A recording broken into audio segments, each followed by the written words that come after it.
the Ncce. Gentlemen and ladies, welcome to the program. Mr. Bojang, it's good to have you once again. As I said, the nomination is still ongoing, and you have that rare opportunity and privilege to witness some of the candidates filing in their nomination papers. I just want to get your reaction in terms of the things you observe, because whatever happened, this year is going to be unprecedented and historic given the number of Gambians who are throwing their hat into the ring. What have you seen at the election house in recent days?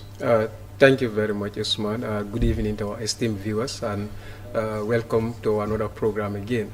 As you rightly said, already we are in the 2021 election cycle, and the process started in earnest. Right now, as you said, we are already in the nomination, and the nomination is in full gears.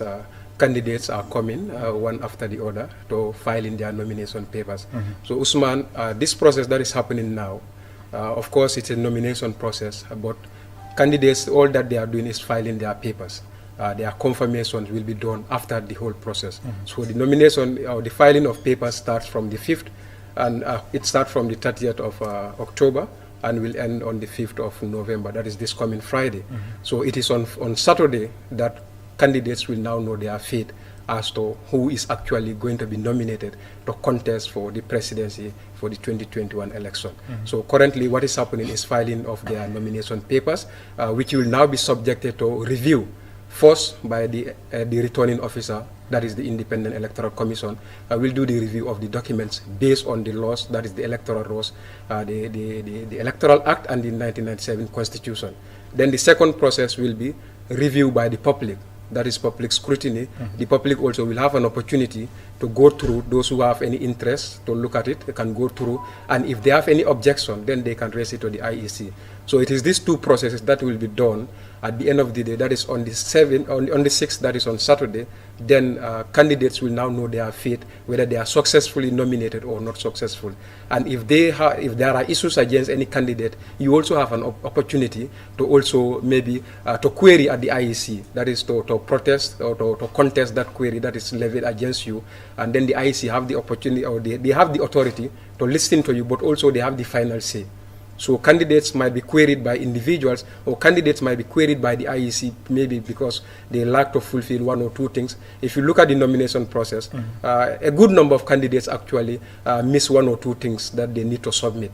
But opportunities was given to them to ask them to come at another day to make sure that the pending documents or whatever requirement, they make sure that it is submitted before the end of the nomination, which is going to be on Friday. After which, no other submission is going to be received. All submission of papers will be closed. So all of them are encouraged to, some miss their one or two things, and they are encouraged to make sure that all the documentations are submitted and on time. So make sure that at least by Saturday, IEC will be able to give out the final verdict for who actually is qualified to contest for the 2021 presidency. So the process so far, from the start on Saturday up to today is the 5th day of the nomination. It is going very smoothly. The journalists, the security, and even the political parties and independent they all try to comport themselves and try to at least live by the rules and regulations that are set there by IEC, to make sure that the due process is followed and also the process goes smoothly in an orderly manner. So far, that is the situation at the Electoral House.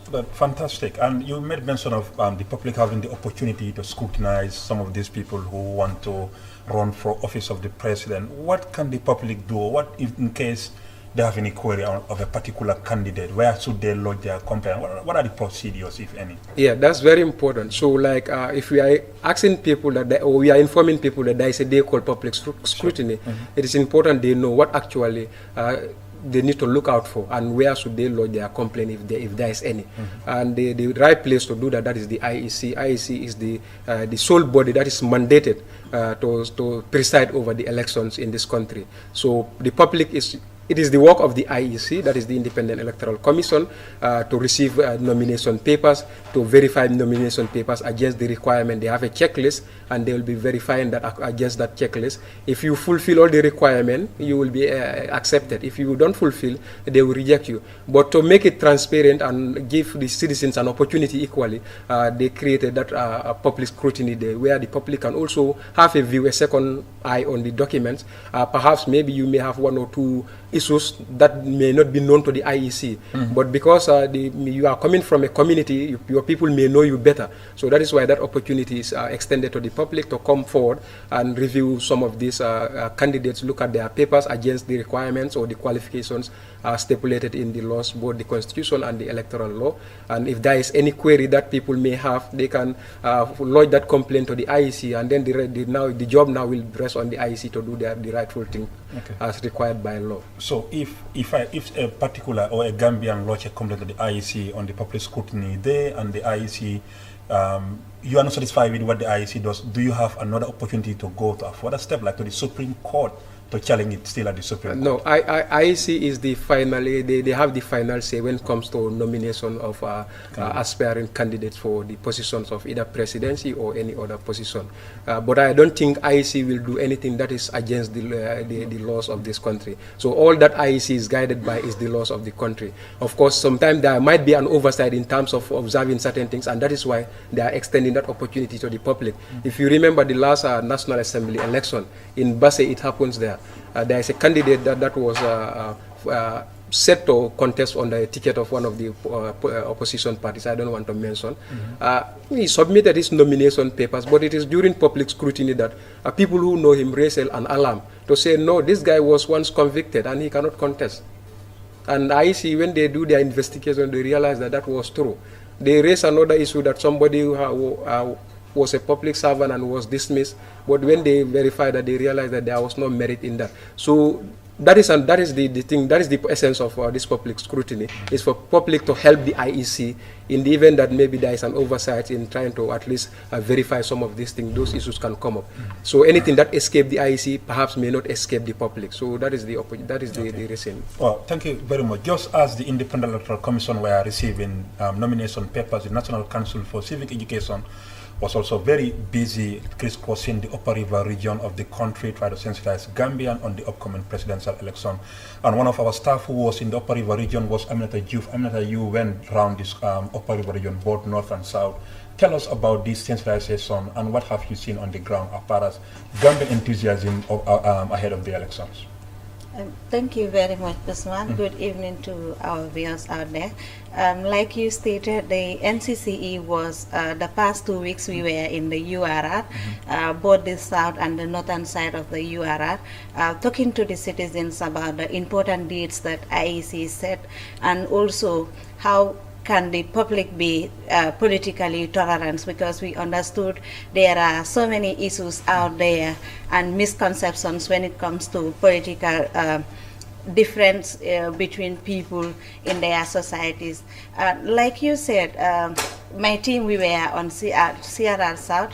We started from Bolibana down to Jumbakari in Jimara district, but so far we've seen that there are political maturity growing within the rural populates of the Gambia, because most people understood that politics is not, there is no permanent enemy when it comes to politics, and they understood that supporting your political party doesn't mean that you should defy your neighbors or your family members. And these are some of the messages that we send to the people when we meet them in their village bantabas.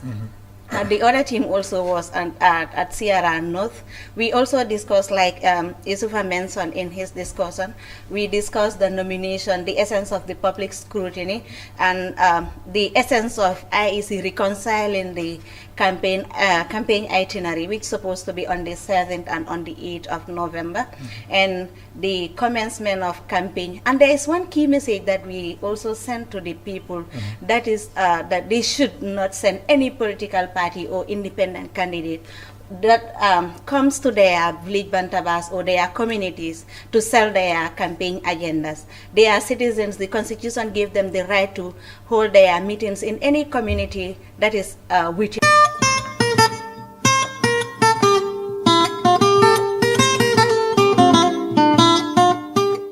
Hello, good evening, and welcome to another edition of the Civic Dialogue Show here on GRTS. My name is Osman Ba, and as ever, this program is brought to you by the National Council for Civic Education, Ncce, and welcome along. We thank you very much for joining us once again. As we have been doing over the past few weeks, we are continuing our build-up to the presidential election, and today we're going to be discussing about the recently concluded nomination process and of course the campaign period which has just begun. And I'm very delighted to say I have a very distinguished panelist with me in the studio.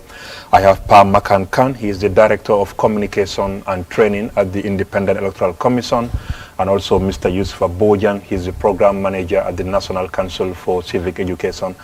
Gentlemen, welcome to the program. Mr. Khan, this is for the first time. Thank you for joining us. It has been a very busy week for you at the Independent Electoral Commission as you were receiving nomination for the presidential election. It has just concluded. And so when you rewind a bit and reflect on this nomination, tell me the process and what were the highlights for you, because this has been a very historic nomination, Mr. Khan. Yes, thank you very much, Mr. Ba Usman, for the welcome and for inviting me to this very important program. Just to recall that the IEC conducted a nominations for candidates, which was held from the 30th October to the 5th of November. And during this process, 26 aspirants vied to contest for the presidential election to be held on December 4th, 2021. And after a scrutiny of these papers, it happened that 5 of them from word go cancelled their own nominations, like they opted out, of the nomination process. And then we had the rest that continued, and then we submitted their papers to the returning officer, who as well is the chairman of the IEC, Ali Mamanjai. And also in so doing, 6 of them were actually accepted, whilst the other 15 had their nomination papers rejected. And then this also led to the appeals made by some of the candidates who were rejected. And the commission received 6 appeals. Like it's a process. Like the returning officer, after being satisfied of the nomination papers of a candidate, then the papers are accepted. However, if the returning officer is not satisfied with the level of compliance by the candidate as regards the papers submitted with regards to nomination, then those nomination papers would be rejected. However, as part of due process, then another opening is available, that is for redress. Like candidates who were not satisfied with the decision of the returning officer, were given the opportunity to once again appeal the decision of the returning officer to the commission. The commission, of course, constitute members of the IEC. These are the commissioners. So the commissioners, of course, which includes the chairperson, that's the chairman, then at a second level, reviewed the nomination papers, just to take care of their appeals. They reviewed the appeals, whether the appeals were valid or not valid. And at the end of the day, it was concluded that the appeals were not valid. So as a result, all the appeals were overturned. These were 6 appeals received from some of the political parties and candidates, including the GAP, GAP, including GMC, including CA, the Citizens Alliance, also, and 2 independent candidates who were Papa Fall and also Alaji Mahamadou Kuran. So these were the appeals raised to the commission, and then the commission concluded that the appeals, lacked merit. So as a result, then the 6 approved candidates, are now contesting the election. Okay, well, that's very important. So meaning the latest on the appeal has been rejected, and it is only 6 candidates out of the 23 who were initially applied to be the president are the one accepted, who are now on their campaign. So just give us an insight into this thing, Pa Makan. I know it has been very historic. You have been with the IEC for some time. initially or usually in the Gambia, elections are just contested among few people, but this year it has been historic, including the public scrutiny. And how was it like for you as the IEC to make these difficult decisions? Yes, very well. I would say this, I think, is unprecedented in the Gambia's political and electoral history. That for the presidency, we had a record number of 26 aspirants. I think this is unprecedented in the Gambia's political history. And then also, during the process, like it was good that the democratic space has opened up. So I'm sure this encouraged most people, to come forward and to exercise their political rights. Under the Constitution, every matured Gambian who has 18 and above has the right or has political rights. And this includes the right to vote and the right to be voted for. So most of these 26 aspirants were manifesting their rights to be voted for. That is, they tried to seek the consent of the Gambian people to elect them as a president of the Republic of the Gambia. Okay, that's very important. And then I think it's important, let me bring in Mr. Bojang here, about, you had Mr. Khan talking about the processes they have gone through to make this decision, and including the appeal process. And I think this is very important that people are also following due process in this thing. When people are aggrieved, not satisfied, they follow due process. How important is it in our democratic process? Yeah, thank you very much, Usman. Good evening to our esteemed viewers, and welcome back to another Civic Dialogue. So, as Makang said, the nomination process started, and thank God we've gone to the end of it successfully. And at the end of the day, despite the number or the volume of applicants, at the end of the day, they are able to come up with 6 qualified candidates that are going to lock horns in the December 4th presidential election. Of course, those that were rejected have an opportunity by law, that is the Electoral Act, to appeal the decision of the IEC, which they did, and the outcome is that the IEC still hold onto their position that they took initially.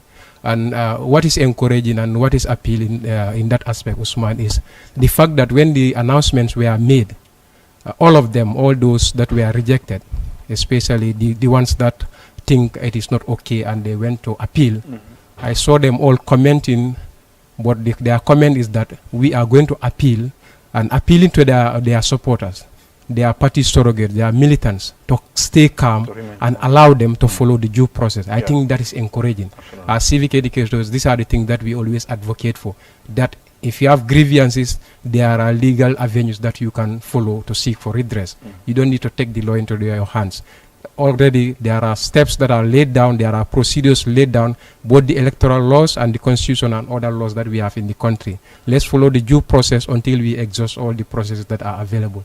So I think we have to commend those party leaders for taking up those responsibilities to tell their militants, you entrust us with this leadership position, allow us to follow the due process. And this is something that they pursue.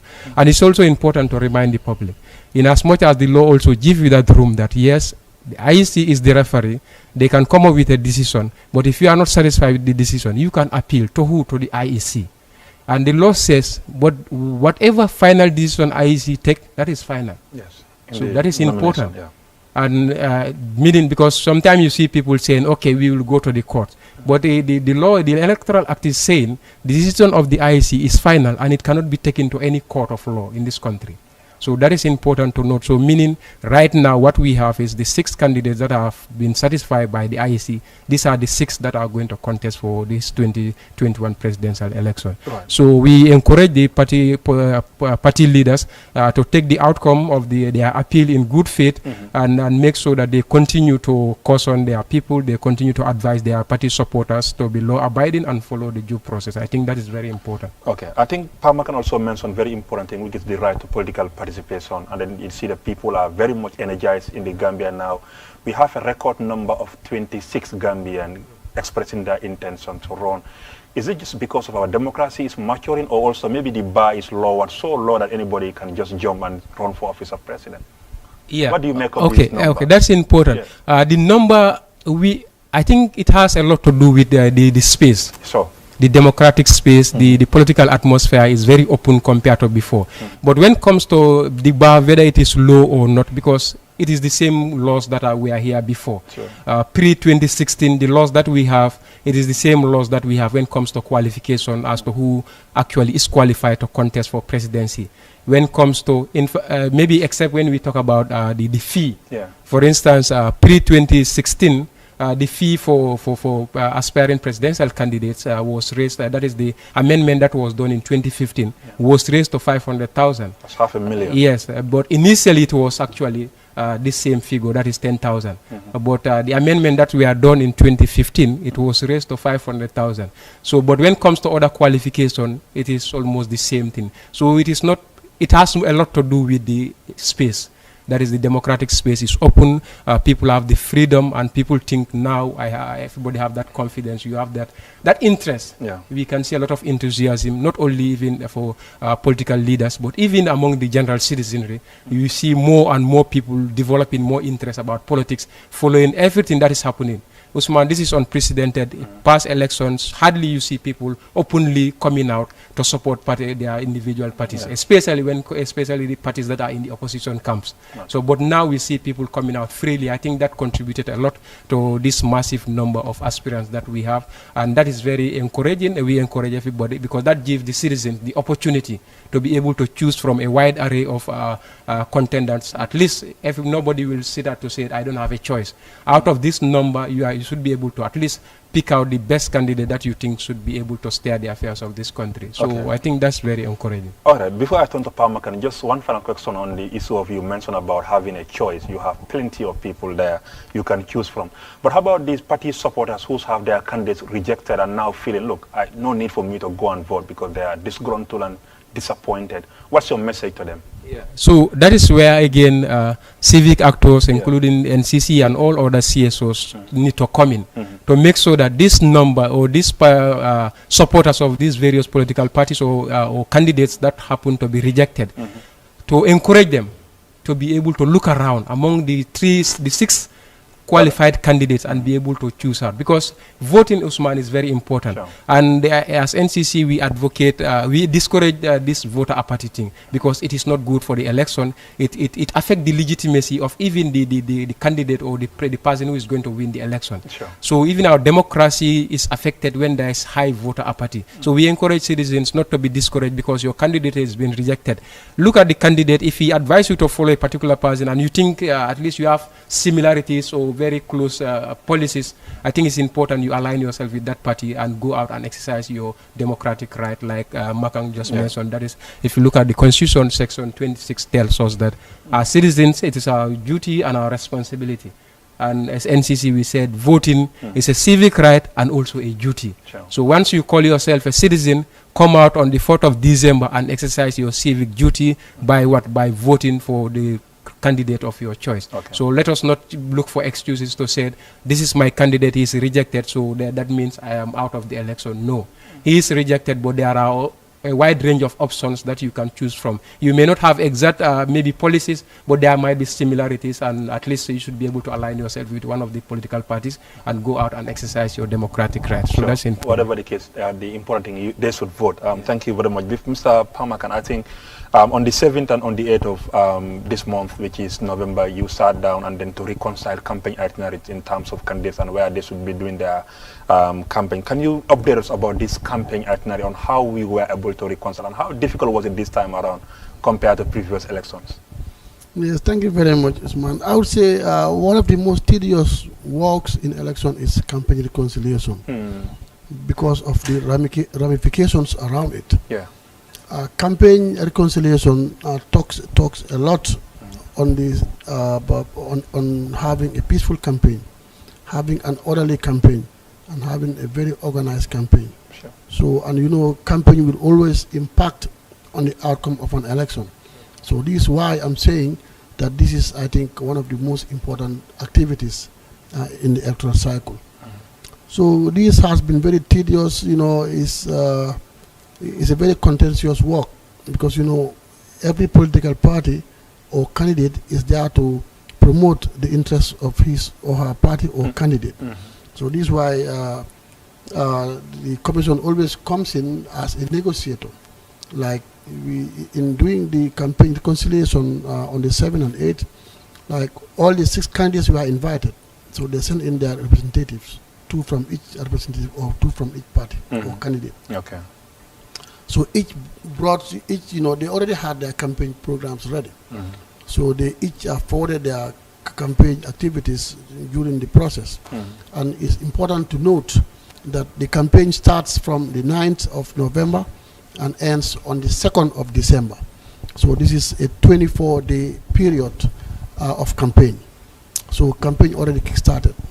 But actually, before the campaign started, this was a requirement that the campaign itinerary must be ready. Because I would say this is the blueprint of the whole campaign activity. So the political parties or candidates that were there present, then drawing their campaigns, and also in so doing, one very important or 2 very important points are that 1, they must never meet in a particular place. That is, in a particular village or town, or in a particular venue, you must never have more than 1 candidate. So it means at any given venue, at any given place, there is bound to be only 1 candidate. That's one part of the equation. And the other part is that at any given time at that venue, there would need to be only 1 candidate. So here 2 important factors come to play. That is the venue and the time. To make sure that the time allocated at that venue and place is exclusively given to 1 candidate. So this was a very important point. So in drawing the campaign itinerary, these principles were followed to make sure that all the candidates, they are at liberty to visit any place in the Gambia, from Banjul to Basse, Kalong to Koina.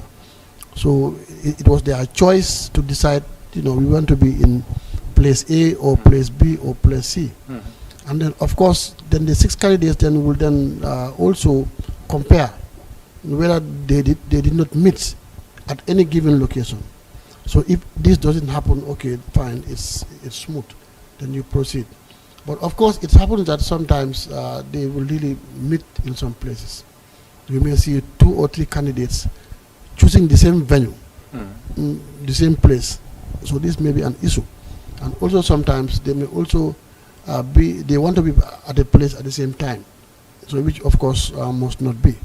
So this is where the IEC comes in as a referee to negotiate, or as a peace broker between the political parties or candidates, to make sure that let them compromise. There is this issue of compromise. The candidates are encouraged to have the spirit of compromise, because after all, they are all doing the same task, or they are all up to the same task, and that is, whoever is elected serves the Gambian people. Sure. So this notion is put to them that so this is the need.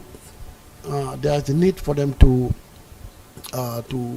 compromise at a certain level, especially when they have a tie, or when they have a class in venue or a class in time. So, but of course, thank God, we had